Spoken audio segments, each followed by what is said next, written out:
सोच है। अब उसको मैं नहीं बदल सकता और मैं उस पर टिप्पणी नहीं कर सकता। हाँ, मैं हूँ और मुझे अभी कोई राजनीतिक दल ना ज्वाइन करना है और ना ही राजनेता बनना है। मैं अपने जीवन में खुश हूँ। हाँ, जो अपने लोग होते हैं, कुछ लोग प्रचार करने के लिए, तो मैं प्रचार कर लेता हूँ और प्रचार कर देता हूँ क्योंकि उनसे मेरा अपना एक लगाव रहता है, बाकी कोई बात नहीं है। खास तौर से इंडस्ट्रीज की मांग काफी दिनों से आप लोगों द्वारा की जा रही थी कि भोजपुरी फिल्म इंडस्ट्री उत्तर प्रदेश में बने। योगी आदित्यनाथ ने भी अपना समर्थन दिया है, तो क्या लग रहा है आने वाले भविष्य पूर्वांचल के लिए किस तरह से युवाओं को, जो युवा के अंदर हुनर छुपा हुआ है, क्या प्रदर्शित हो पाएगा? बिल्कुल, देखिए मेरे कहने का मतलब, जब तक फैक्ट्री नहीं लगेगी तब तक वर्कर कहाँ से उसमें ज्वाइन करेंगे। ये एक ऐसी चीज है कि जब रोजगार बढ़ेगा ना तो युवा मिलेंगे, आएंगे, काम करेंगे, सबकी अपनी जो हुनर है वो दिखेगी।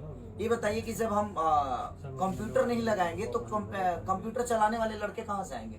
तो हमें फिल्म सिटी अगर बनती है तो मुझे लगता है कि बहुत सारे एक्टर यहाँ से फिर से निकलेंगे, उभरेंगे। अगर इंडस्ट्री नहीं है उसके बावजूद भी इतने सारे एक्टर, इतने कलाकार अपने भाषा के, भोजपुरी भाषा के होकर हिंदी क्षेत्र से लेकर कई जगहों पे काम कर रहे हैं। तो जब हमारे पास सुव्यवस्था हो जाएगी तो ऑफिशियली चीजें बढ़ेंगी। क्या लग रहा है कि पूर्वांचल सहित बिहार के जो कलाकार हैं, आपके जो अनुयायी हैं, वो आगे बढ़ चढ़ के भाग लेंगे? मैं क्या बोला आपसे कि जब फैक्ट्रियां लगती है तो वर्कर आते हैं, तो जब ये चीजें आएगी तो मुझे लगता है कि रोजगार तो बढ़ेगा। एक सिनेमा शूट होता है तो कम से कम मुझे लगता है कि 30 से 40 लाख रुपए एक प्रोड्यूसर का, उस लोकेशन से लेकर, कन्वेंस से लेकर, होटल से लेकर, खाने से लेकर, गाड़ी से लेकर, ट्रेवलिंग खर्चा से लेकर, मैंने बहुत सारी चीजें उस एस्टेट को दे जाता है। वो तो कम से कम 40 लाख रुपए उस एस्टेट को दे रहा है, 50 लाख दे रहा है, जिस हिसाब से बजट होती है। कभी कभी हमारे सिनेमाओं को ऐसा होता है जो 70, 80, 80 लाख तक बजट हो जाती है, सिर्फ लोकेशन और गाड़ी और कॉन्वेंस और होटल तक का, और सिनेमा 2-2 करोड़ 3-3 करोड़ की बन जाती है।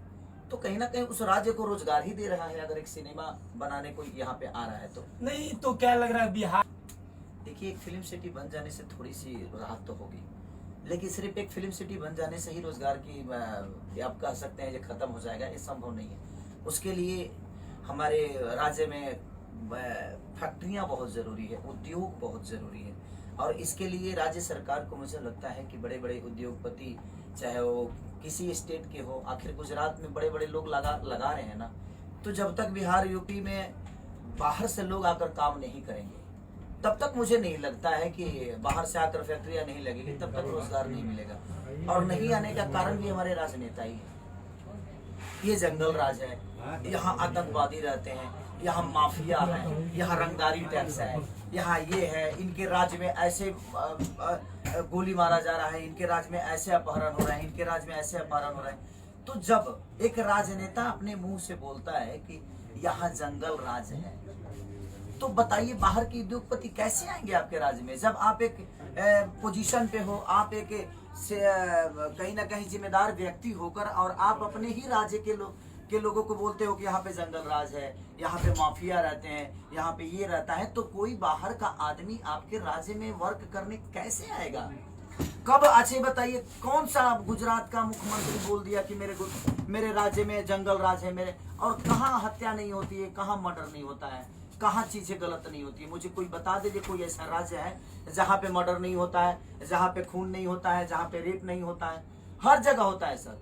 लेकिन हमारे यहाँ के राजनेता ही हमारे देश को बदनाम करके रखे, हमारे राज्य को, कि हमारे यहाँ बहुत मर्डर होता है, हमारे यहाँ बहुत सारी चीजें होती है।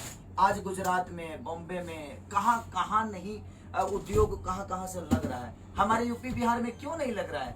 क्योंकि हमारे राजनेता शायद यही नहीं चाहते कि हाँ उद्योग लगे, क्योंकि उनके अपने मुंह से जिससे भी सुनिएगा, यहाँ पे उस सरकार में तो इतने हत्ये हुए, इस सरकार में तो इतने हत्ये हुए, किसको हम, यानी एक दूसरे की लोग बुराई करने में अपने लोगों को पीछे छोड़ देते। यस, एक दूसरे को बुराई करने में, एक दूसरे की को नीचा दिखाने में हम अपने राज्य को कितना नीचा लेके जा रहे हैं किसी को अंदाजा ही नहीं है। सर 2 सवाल और हमारा है, अगर चुनाव लड़ते हैं तो क्या योगी आदित्यनाथ के खिलाफ अगर लड़ाई जाए तो लड़ेंगे? मैं क्या बोला आपसे, वो मेरे गार्जियन स्वरूप है ना। मैं अखिलेश जी के खिलाफ लड़ने वाला हूँ, ना मैं मोदी जी के खिलाफ लड़ने वाला हूँ, ना मैं योगी जी के खिलाफ। मुझे किसी के खिलाफ करना ही नहीं है, मेरा क्षेत्र अलग है, इस चुनाव से लेना देना ही है नहीं मेरा।